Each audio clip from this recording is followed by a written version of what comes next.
बेटी धुल हो जाएगी, ना मैं छानूंगी। उसने छाना, रात भर गई, खाना बनाने लगी तो तब भी वे बोली मैं बनाऊंगी ना।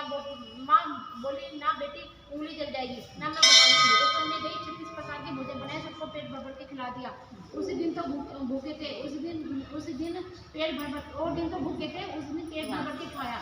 आया भाई दीदी मुझे तो भूख लगी है, रोटी खाऊंगा। बहन सूखने लगी, सबने खा लिया, अब कहाँ से खिलाऊंगी। बेटी बोली माँ क्या बात है, तेरा मामा आया है, आकर रोटी खाएगा। वो रसोई में गई, 36 प्रकार के भोजन बनाए, लाकर मामा को जमाते हैं। दीदी ऐसा भोजन कभी न खाया जैसा आज खाया।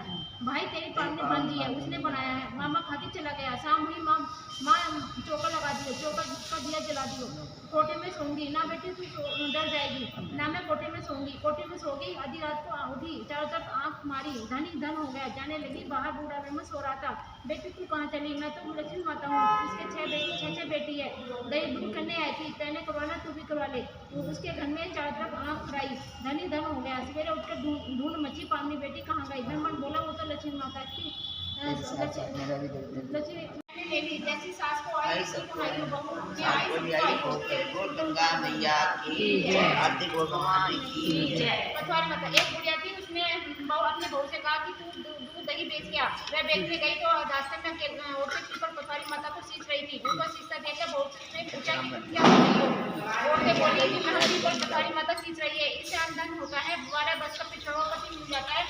बहू बोली ऐसी बात है, तुमको पानी से सींचूं, मैं दूध दही से सींचूंगी। रोजाना दूध दही बेचने जाती, रोजाना दूध से पीपल में पकता। तुम लाई हो?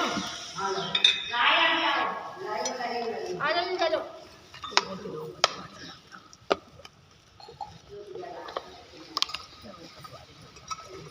पटवारी माता की कर दिया।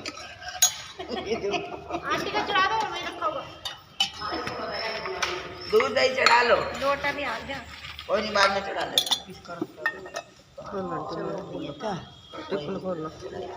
औरतें बोली हम पीपल पथारी सींच रहे हैं, इससे अंधन होता है, 12 वर्ष का बिछड़ा पति मिल जाता है। बहू बोली ऐसी बात है, तुम तो पानी से सींचते, मैं दूध दही से सींचूंगी। दूसरी बहू रोजाना दूध दही बेचने जाती, मैं रोजाना दूध तो पीपल में दही पथारी में सींचती। सास दूध दही का दाम मांगती और कह देती महीना पूरे होने पर दूंगी। कार्तिक का महीना पूरा हो गया, पुनों के दिन बहू पीपल पथवारी के पास जाकर बैठ गई। पटवारी ने पूछा कि तू मेरे पास क्यों बैठ गई? बहू बोली कि सासू दूध दही का दाम मांगेगी। पटवारी बोली कि मेरे पास क्या दाम रखा है, ये भरा डिंगा पान धतूरा ले जा। बहू ने कोठी में रख दिया और डर के मारे कपड़ा ओढ़ कर सो गई। सासू बोली कोठी पैसे ला, बहू बोली कोठी में रखा। सासू बोली सासू ने कोठी देखी तो बिना मोती जगमगा रहे हैं। सासू बोली बहू ने धन कहाँ से लाई? बहू बोली देखो तो सच्ची मेरी धन बना हुआ है। बहू ने सास को सारी बात बता दी। सास ने कहा अब की बात मैं कार्तिक का महीना आया, सास दूध दही बेच के आती और हांडी धोकर पीपल पटवारी में चढ़ा देती। आकर बहू से कहती मेरे से दाम मांग। मैं कहती सासू जी क्या कोई बहू से भी दाम मांगता है? और सासू कहती तू मांग। बहू बोली सासू जी पैसे लाओ। वह पीपल पटवारी के पास जाकर बैठ गई। पीपल पटवारी ने सास को पान धतूरा डिंडा दे दिया, उसने ले जाकर कोठी में रख दिया। बहू बड़े पिपल आ रहे क्या सास ने आकर देखा, बोलने लगी पीपल पटवारी तो बड़ी दोगली है, पिता ने इसको धन दे दिया, उसने कीड़े मकोड़े दिए। तब कोई बोलने लगा कि बहू तो सत्य की भूखी थी, तुम धन की भूखी हो। ये पटवारी माता जैसे बहू को दिया वैसे सबको दिया, जैसे सास को दिया इसी को दे देना। आराम से बैठ जाओ आप लोग। उधर कवर है कहाँ? मूड़ा खरीद के डाल दो एक आध। इतने जो हर बार कितने लाते हैं संदूक में रखे होंगे। कौन लाता है? संदूक में कहाँ से आने? एक भी नहीं रखा। एक मुड़ा ये पे बैठती नहीं है, के महीने में सब कोई सीधे जाते हैं, सब कोई ये वाला रखा है ये तुलसा माता से रोजाना कहती हूँ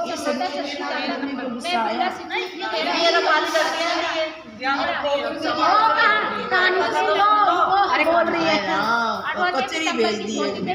पीताम्बर की पोती दे, मीठा मीठा गालते, बैकुंठा करवाते, चटनी के चालते, पट्टी चंदन का काटते, झाला का झिंगाते, साई कराते, दाल बात जीवन 11 का दिन दे, श्री कृष्ण का कांता दे। इतनी बात सुनकर तुलसा माता सुनने लगी। भगवान ने पूछा तुम्हारे पास तो इतनी औरतें आती है, तुम्हें जिमाती है और गाती है, तुम कैसे सूखने लगी? तुलसा माता ने कहा एक बुढ़िया माई आती ये जो रोजाना इतनी बात कहकर चली जाती है और मैं सब कुछ दे दूंगी, पर आपका किसी कांदा कहाँ से दूंगी। थोड़े दिन बाद बुढ़िया माई मर गई, सब कोई उठाने लगे, पर इतनी भारी होगी तो उठी नहीं, उठे सब कोई कहने लगे पाप घाट की माला फेंटी थी, इससे इतनी भारी हो गई। भगवान बूढ़े ब्राह्मण का रूप धारण करके आए, सबसे पूछने लगे इतनी भीड़ क्यों हो रही है। सब बोले एक बुढ़िया मर गई है, पापनी थी इसलिए किसी से नहीं उठती। तब भगवान जी बोले इसके कान में कहा मुझे एक बात कहने दो, यह उठ जाएगी। सबने कहा कि तू भी अपने मन की निकाल ले। भगवान ने जाकर उसके कान में कहा बुढ़िया माई तू मेरा सीधा मेरा मैं सारा तेरा बुढ़िया माई अड़वाले गड़वाले पीताम्बर की गोदी दे पीता घास ले बैकुंठा का वास ले चटनी की चाल पटेगी मोटे चंदन का छाल ले छाला के चिंगार के साई कराते दाल भात के दीमते 11 करते श्री कृष्ण का कंदर इतना ही सुनते ही बुढ़िया माई हल्की हो गई। भगवान उस कांधे पर ले जाते से उसकी सबकी मुक्ति करियो हमारी उसको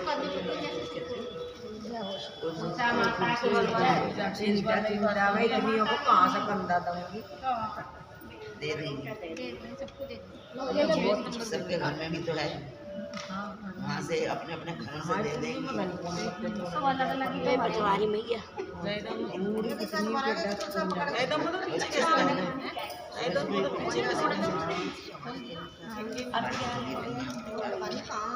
आप बोलो ना, आप दही चढ़ा आधी की मम्मी बोलो, मुझे पता नहीं, मुझसे पूछ रही हूँ क्या पेज नंबर क्या है।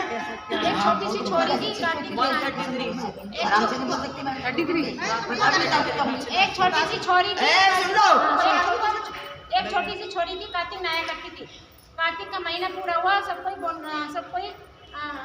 बोली गंगा जी नावे जमुना जी नावे हरिद्वार जी जावे। एक जनी बोली मैं तो लाई दो भगवान की पूजा करूँ जिमाओगी। वो कैसे है? वह बोली मोन कुटगल बैजंती माला हाथ पीताम्बर ऐसे है राय दमोदर। हाँ ऐसे हैं। घर गई भगवान जी की रसोई बनाई, मंदिर में आई आओ मेरे भगवान जिमो। मंदिर में भगवान नहीं मिले, मंदिर से शहर गई, शहर से जंगल गई, जंगल से पहाड़ों पर चढ़ गई, सुबह से शाम हो गई। भगवान को पुकारने में बोली, भगवान सोचने लगे कि यह तो ऊपर से गिर जाएगी और मेरे सिर हत्या लगेगी, इसको दर्शन देने पड़ेंगे। भगवान ब्राह्मण का रूप रखकर आए। चल बेटा तेरा भगवान नहीं, मुझे जिमा दो। वह बोली तुम मेरे भगवान नहीं हो। मेरे भगवान तो कैसे है? मेरे भगवान तो मोर मुकुट गल वैजंती माला हाथ पीताम्बर है, ऐसे में तेरे भगवान हाँ ऐसे हैं मेरे भगवान। वह बोली भगवान ने चतुर्भुजी रूप दिखाया, हाँ तुम मेरे ही भगवान हो। आगे आगे बावली भागी, पीछे पीछे जाए भगवान, आवे भागी भागी संग सहेलियों के घर गई। मेरे घर मेरे भगवान आए हैं। सब बोली हाँ इसके घर में भगवान आए। बोली देखे तो हम इसके कैसे भगवान 50 रुपए सारे देना। जिनके भाग्य में भगवान के दर्शन थे उन्होंने आकर भगवान के दर्शन दिए। हे राय दमोदर भगवान जैसे उस छोरी को दर्शन दिए वैसे सबको जियो। कहते सुनते उनका राय दमोदर मिले जाना में चुप हो जाओ।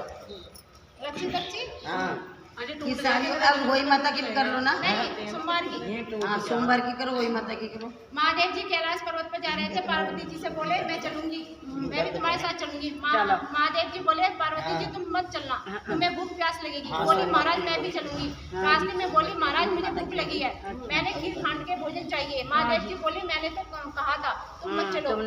एक साहूकार के घर आ गए। साहूकार ने बोली महाराज क्या चाहिए? महादेव जी बोले हमारी पार्वती को खीर खांड के भोजन चाहिए। वो बोली मोड़ा मोडनी ने खीर खांड के भोजन चाहिए थे। तो घर क्यों न रहे? घर क्यों न रहे? मोड़ा मोड़ी कहते हैं। मोड़ा मोड़ी आगे चल दिए। एक बुढ़िया मिली, बोली आओ महाराज बैठो। महादेव जी बोले पार्वती जी खीर खांड के भोजन चाहिए। बुढ़िया लोटा लेके चल दी। महादेव जी बोले बुढ़िया कहाँ से? मैं बोली दूध चावल खांड लेने जाऊँ। महादेव जी बोले घर में देखे तो घर के टोकने भरे हैं, चावल की परात भरी है, खांड की पूरी भरी है, टोकरा भर के खीर बना ली। महादेव पार्वती जी जिमा दिया। बुढ़िया बोली आप रखा तो ठीक है, मेरे तो कोई नहीं है। महादेव जी बोले कि आँख नीची इनका पहले से गिरा हुआ है। परिवार हो रहा है। अब ये दूर बोली महाराज हाँ डाल दो। झोपड़ी में लात मारी, मैल हो गया। अब खीर खाने को कटोरे के भर के बांटने लगे। बांटने लगे। सावधानी आई, बोली तेरे खीर कहाँ से आई? बोली हमारे महादेव पार्वती जी आए थे। सावधानी बोली मेरा धन तेरे मेरे कुछ भी ना रहा। अब तो भागी गई, मोड़नी ठहरी हो। बोलो मेरा धन क्यों दिया? माँ देवी बोली मैंने ना कहीं तेरा ना हो गया। सवाल है हाँ मरी उससे हो गया। मैंने तो ना उठाया ना डाला।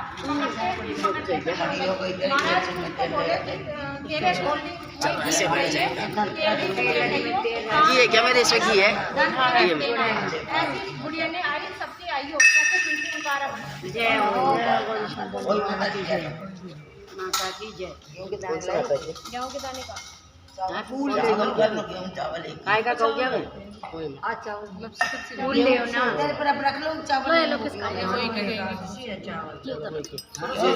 जिस दिन आपने कहा करवा चौथ की कहानी, उस दिन है ना मेरे को नसीब में नहीं हुई। मैं बोली मैं तो घर जाके सुनूंगी। मेरे नसीब में नहीं हुई। 7 बजे जाके करवा चौथ की कहानी कही। अरे मेरी लड़की का लड़का इतनी भयंकर वाला बीमार होगा, वेंटिलेटर पे बोल दिया। किसको? मेरी लड़की के लड़के को।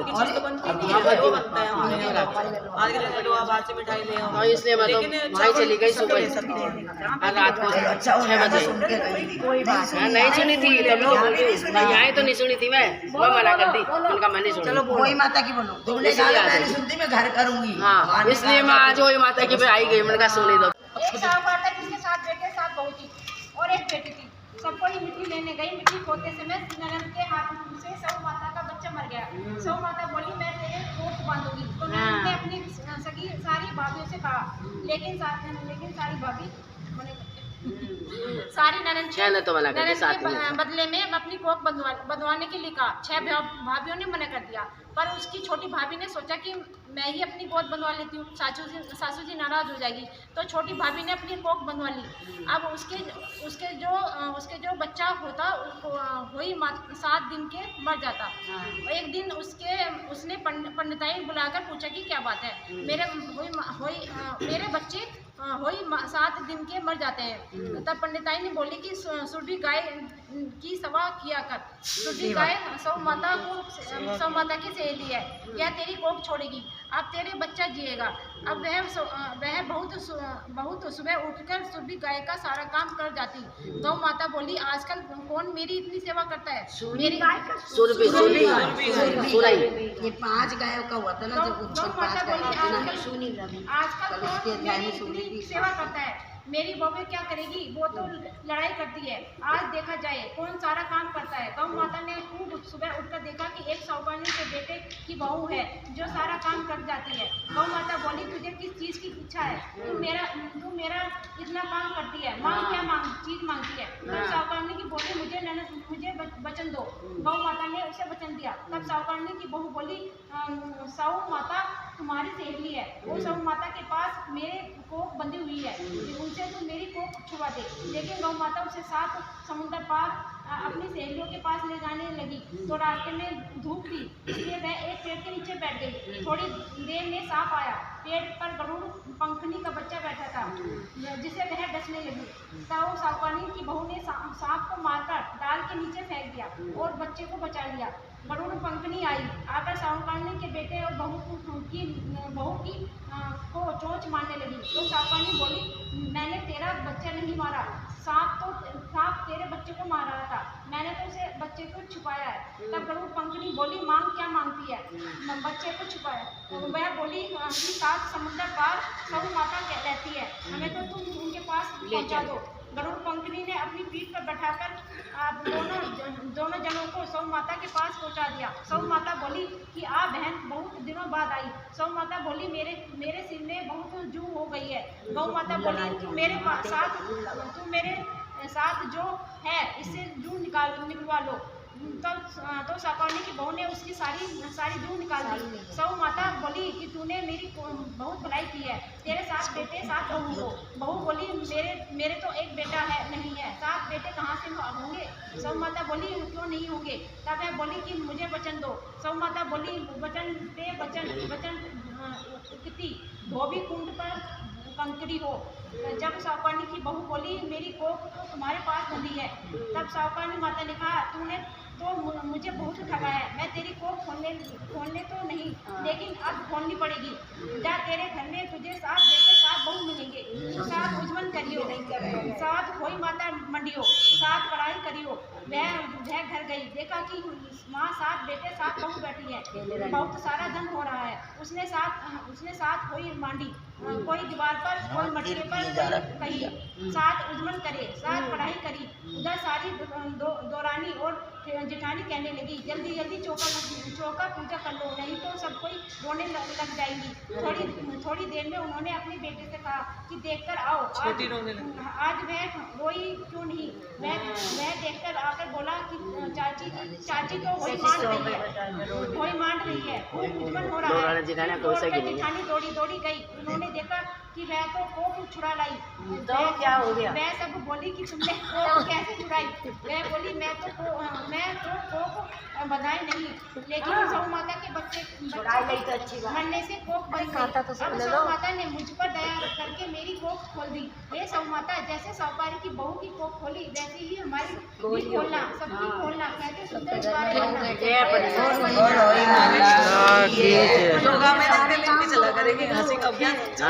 तभी तो यहाँ कर रहे हैं सब। एक लक्ष्य तो भगवान की तपस्या करता था। लक्ष्य रोजाना सवा सेर हलवा बनाकर भगवान को भोग लगाकर टाली हिलाकर जी माता था। एक दिन दोनों में झगड़ा हो गया।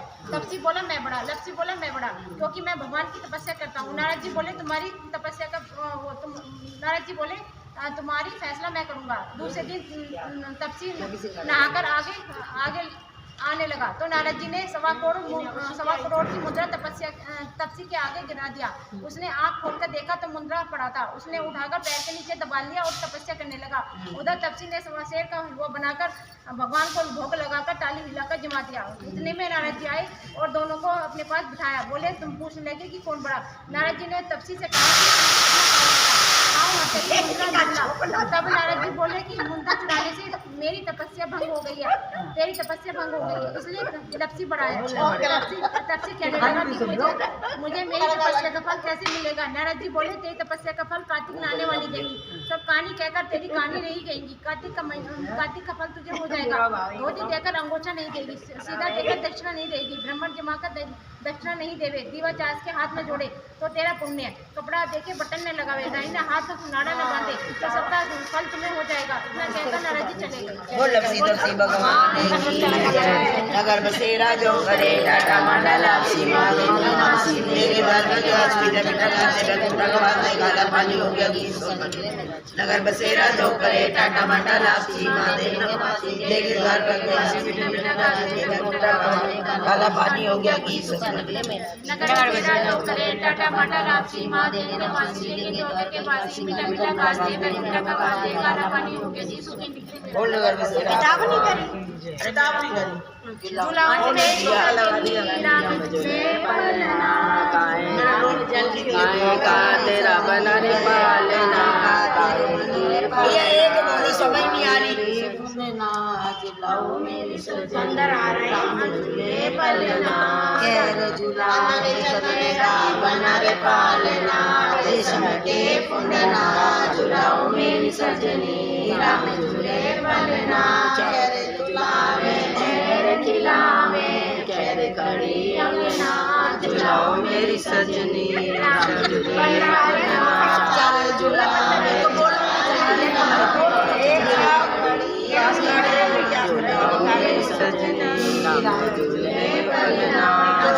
मेरे लाल को झुलावे समय कराऊं कंगना झुलाओ मेरी सजनी राम झूले पलना।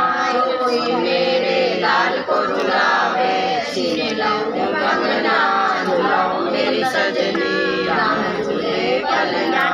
लुगाई मारे आंगन में आई ललक नजर उगाले झुलाओ मेरी सजनी सजना आके ना कोने लाला वाले से ना उलरे दूध गिरे झुलाओ मेरी सजनी राम झूले पलना। उसर लुगाई ने पकड़े बुलाओ लड़की नजर उतारो झुलाओ मेरी सजनी राम झूले पलना। मुँह राई उतारे अशोका लड़की नजर उतारो झुलाओ मेरी सजनी राम झूले पलना। फूले लाला मुकुंदे गोले उतर उतर दूधा पीले झुलाओ मेरी सजनी राम झूले पलना। देर हो गई। आज देर कर दी है।